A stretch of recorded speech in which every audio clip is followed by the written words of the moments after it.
Hello guys, this is Gene. First, before I get into my video, I just want to say thank you to those who've been subscribing to me since my, I guess, interview with Thomas. I think I have like 20 more subscribers. I'm almost to 200. So, thank you very much. Also, one of the videos I did recently when I called Mike Tokes or Tokes a cuck. He actually responded in my video. He basically says, "Who the hell am I?" And I explained who the fuck I am. And so if you want to watch that video, I'll link it below. And you can see his comment. And he hasn't responded to what I had to say. People want to ask me who I am. And I somewhat answered it in that interview I had with Thomas. But I'm just going to be really clear on what I am. I'm a retired disabled vet. I served 24 years in the United States Air Force. I've been all around the world. I've seen a lot of different cultures. I'm a father of a disabled son. I've been a two-time cancer survivor. I've had 2 strokes, and I'm still here. I'm also a husband, and I have other kids. I'm a patriot, and I'm a citizen of the United States. But I do know this, that race is real, and I'm here to save Western civilization, and I know what that means. And I know who created Western civilization, and that's white people. So I will not back down from those small things that I am, but that defines who I am. And everything is related to it. I'm here because of my ancestors before me, and I'm looking to the future. As Richard Spencer has said in the last couple of his debates that he's had and some of the podcasts. And I just want to say this. During that video interview, I said I didn't really think that Richard is probably the best thing for the movement. He's starting to change my mind, especially recently. He's starting to get the messages out there better, and his knowledge of where we've been and where we need to go, I'm with him. So I'm not a lackey for Richard Spencer, but I'm with him right now. And I might have maybe I didn't research him enough, let's say. I think that all started with Charlottesville and his reaction to it and all that, and the optics at that time. And since that time, I've tried to change a little bit. It's one thing that you do in this movement if you support it, either peripherally or you're part of it, is that you have to have the ability to change a little bit. But the tenets is always the same. You have to preserve Western civilization. And there are a lot of people that don't want to do that, people at the alt-right, conservatives that want to save Western civilization. But to those of us at the ground floor, when it talks about who created Western civilization, and that's white people, that we can't be afraid to say that. So anyway, getting what I want to talk about today. I've been holding back, taking a long, hard look after all this shit that's happened after Parkland, which is about 3 hours south of me. And I said back then when I started seeing some of these advocates, these school-age children, they're basically never Trumpers, right? That's all they are. They're the resistance. So it's an interesting dynamic that I was looking at, and I knew exactly where they're coming from, and I also knew who was going to be behind it and who was going to bankroll them. So I allowed them to continually talk, and I figured they would just have their 15 minutes of fame and they'd move on. Although I think some of them are going to see for probably the next 30 years on MSNBC or working for Times Magazine or all this shit. They're going to be part of this liberal elite when they don't really have any. They don't have any realist to it. They haven't done anything to get anything. They're like affirmative action to get to these type of levels. So I just let them go on. But back then, when it happened, I said, looking at Cruz, the guy that did all this, and again, he is 100% responsible for what he did here. I've said a couple times on this channel that there was a time in my life, if I had access to a gun or something like that, that I hated a lot of people in the school that, you know, I'm not going to say I was a loner enough that I would have killed anybody, but those thoughts were in my mind. This is before all this shit happened, like Columbine and all that. I grew up in high school in the early 80s, and I was bullied very bad when I was in school. Until I actually grew a little bit, then that kind of stopped. But anyway, it was clear to me that he was been bullied because it looked like he was somebody that had a low IQ, and he came from a broken home. He was adopted. His mom died. His father died early on. He had no stability. Again, this is not excusing for what he did. He needs to go to jail for the rest of his life. If the state of Florida decides to kill him, that's up to them. I don't necessarily believe in that, but whatever. I think that it's better if we learn more from him. But anyway, but I thought back then of these kids that have their own little clique in school, because right now, especially in certain parts of the South, in Florida especially, the level of indoctrination that's happening at the high school level, it's shocking. It's like it was on campuses 20 or 30 years ago that Rush Limbaugh talked about, that I laughed at when I was that age. I was like, what are you talking about? You know, you could say anything on campuses. They're 50-50, you know, they're not. And they're not. They're like 90-10 right now when it comes to professors that are either liberal or conservative. And even the conservative professors are really liberal. So it's like, is there really a real conservative in California? No, not really. They're just a... Looks like I'm getting texts from my mom. Anyway, or my mom, my wife. You know how that is when you've been married for a while, that it's almost like your mom or your wife becomes your mom. So anyway, let's go on for that. So I just thought these kids were just, their 15 minutes would be gone, but it seems like there's the backing that's behind it. And back to what they did, that it looked like to me that they had this own little clique that they had in school. And apparently the Gonzalez, the girl with the short hair, it basically admitted that they were picking on him. Not that, again, it doesn't accuse what he did. And apparently that Hogg was doing the same shit. And we know that Hogg was either there that night or he wasn't there. He's like, I was there. But, we have a video of him at the school. Of course, we don't know if he was actually impacted by any of this, was the shooter ever got close to him. But there, as most people know, when they went to high school, that there's a clique, and those that are felt that they're more superior. And it clear the people that are the liberal, that believe all this cultural Marxism that they've been taught and all this shit, those people pretty much had the run of the school, because you can't do anything to these kids anymore. They know that there's no power that's going to stop from what they're going to do. And then the state came in and changed the rules, or the local town changed the rules and said, we're not going to actually arrest any people when they're doing something wrong, so they can get more money from the federal government. So kids see this, they're not that stupid. They understand that they can do shit and not get in trouble, so they continually do what they want to do, and are told, and they're almost reinforced that their political ideology is correct.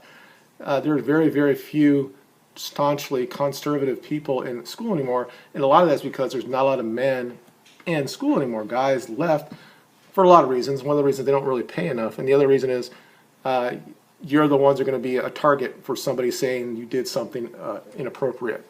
So there's no reason why they would be there. And one of the biggest problems that we have in school is that we don't have men there, because boys need it. And as bad as it's been in the black community and the white community with single mothers, not that the school should have to be a pseudo father, but it was always nice if you had male role models in schools that you can at least talk to man type of thing. We don't really have that anymore. And the guys that actually try to save lives were the males, the younger guys are ROTC, and one was a coach that actually tried to save lives. Now let me continue on.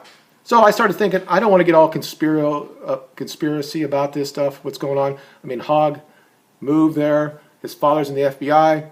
The FBI has got this issue where they don't like Trump too much. And then I hear that Hogg wasn't there that day. It's almost like he knew that this was going to happen. So, but whether he was there or not, and he's right there when shit happens and wants to spread this liberal, elitist, far left ideology, and then 5 or 6 weeks later they have a march that apparently they did everything. They had no backing. So when I start talking about this, and I don't want to go down that rabbit hole, but it's true though. When I started this channel, after, like I said, I started just for therapy for my speech, I just said to myself, what are the things that really I want to talk about? So I talk about anti-feminism, men's rights, stuff like that. And when you start talking about men's rights, you're told that you don't like women. Or if you talk about the bad parts of feminism, that we hate women, or we're misogynist. If we say that there's a problem in the black community when it comes to crime, that we're racist. We don't like single mothers, that we hate women again. And it goes all the way down there. A lot of people stays right there. The alt-right stays there and likes to sit there and just badge on that stuff. But it's the same people that's pushing this whole thing. You go further down to where it gets to white issues. If you're in the alt-right or the alt-right, and you start realizing that there's a real chance that this country will be really no white people in 100 years, or we're all being mixed around, that then you hate other people of color. Regardless that they have their own little movements where they say it's fine that we want to advocate for people that look like me, then everybody in the left said that's great, and a lot of people on the right said that's a great thing. But if you're a white person, you can't do it. And the people that are against it are the same people that are pushing this narrative now that we got to get rid of the Second Amendment. So, like I said, I'm watching all this, and I don't want to be all conspiratorial, and I don't want it all to happen. I said on my channel before that I think in 30 or 40 years there's going to be bloodshed. Maybe not on this particular issue, but it might be. But it seems like it's actually metastasized even more. I think it's going to come even more.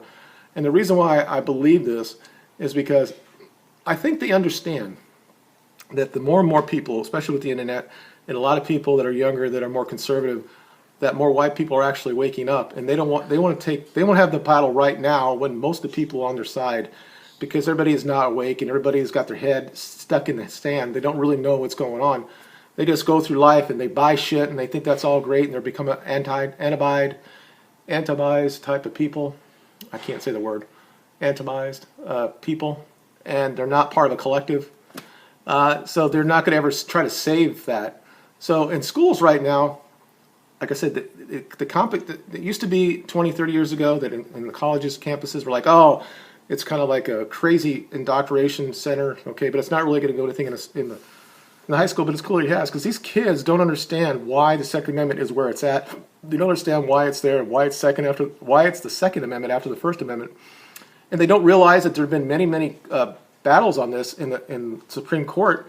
And do these kids ever actually go to school or any class that sits there and says, why did the justices come to this decision? Why was it this? Why is it 6-3 or 9-0 when it comes to the Second Amendment? Is everybody racist now? Even the people that just did this the last time it was in court? Or what? Or is it, you know what? We don't want to look back at all. Everything that we have in this country was just basically given to us, that it was just our white privilege that did it, or because we were bad people, that we conquered everybody, that we were racist for doing it. So we want to just take away all of our past and saying if we had the opportunity, we go back now and change all that. Well, okay, whatever. So these are the same people that want to get the guns taken away. So when people say, or when I said it's 30 or 40 years from now, I don't think that's going to be. I think that this might be the one thing, if it gets to the point where they actually talking about taking our guns, that might wake enough people up. And once people get waken up about this, they might actually understand why there's issues when it comes to the white race or the culture or anything like that, and maybe they'll be woke up anymore. So again, do I want to be that conspiratorial about it? I don't know. I think there's something here. I've said it before, or different type of things, and I've been right a couple times. I think that there's something here, and I think that they feel that they can win the battle right now, and possibly the war, if they get it to the point where we end up fighting each other over this topic. And if enough people get killed, then you're going to see a lot of people say, get rid of all the guns. And that's what they want. They want the right, or whoever it is. They want that bogeyman, which might be somebody that might have an alt-right leaning, that comes out and says, you're not coming on my land, and starts shooting people. And they say, see, they shouldn't have guns. It's just strange to me that they want to take guns away from law-abiding citizens, but they'll let the government have the guns. They don't understand why the Second Amendment is there. And I want to say this. I was a liberal for a long time, and I didn't like the Second Amendment. The way I looked at it was clearly wrong than how the framers wanted it. I thought what it said, that it was just for a militia. And then I had to actually look at it, black and white, and see what it was. That you have to take the commas and understand what he was trying to say, that those rights could never be infringed. That this was a God-given right, based how they looked at the Constitution, how they looked at our rights came from. They didn't think it came from the ground. They said it came from God. Now, you could be an atheist, no, whatever. You know, you could say all that shit. But the point is that's what they thought. And even the people that were atheists still had an affinity for God. They wanted to know more about this idea of God. A lot of people I really respect online, like Devin Tracy, don't like guns. I think he's got this kumbaya view that people will be okay with guns, or maybe after 30 or 40 years without it, we won't have any real problems. The problem is that unless we go and take all the guns, which will never happen, somebody who's doing here something illegal, they're going to just use guns anyway, and you're not going to be able to defend your family. I don't have guns right now, and I probably shouldn't say that online, but I will at some point. And I think that it's a possibility that I'm going to have to do this anyway. I don't want to do it, but I think that it's coming. And I was hoping that I wouldn't have to see it, but it's coming. And so I just want to put it out there, let you know what I thought about it. Just let me know below. And again, thank you very much, those who've actually subscribed to me recently. Also, there's a video. I don't know if I actually said it in here. I probably did.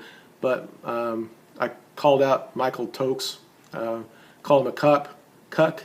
He actually responded to my video. And he said that, actually I think I already said this. But anyway, I'll leave that below. Just you can watch it. This is my stroke coming back. I don't remember exactly what I say. So when I go back and look at this, I'll see I probably said this twice. But anyway, let me know what you think about all this. Tell me if you think that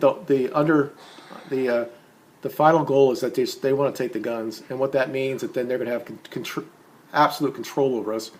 We're going to be sitting here just stupid. I mean, one of the guys that the movie critics started talking about, Ready Player One, I think Jeremy Johns. He's talking about how great the movie was, and because the rest of the world was kind of shit, so this was like a nice place to go to, a VR type of place. I said it's another way that they want you not to see what's going on behind the counter, the curtain. They don't want us to know what the hell they're doing, the elites are trying to do. And while they take all the guns and all that stuff and all the power, then we just sit here and get fat like in Wall-E, where everybody gets fat and they don't care about real life. So we don't care about the past, we don't care about our ancestry, we don't have our heritage. We're just going to go off, put these goggles on, and have another life where we can do something that we want to do instead of doing something in the real world. And I think a lot of things that we're having in this country is we're so nihilistic that we don't want anything, that we don't do anything in the real world. Okay, that's all I have. Let me know in the comments below. Again, thank you for watching, and we'll talk to you later. Bye.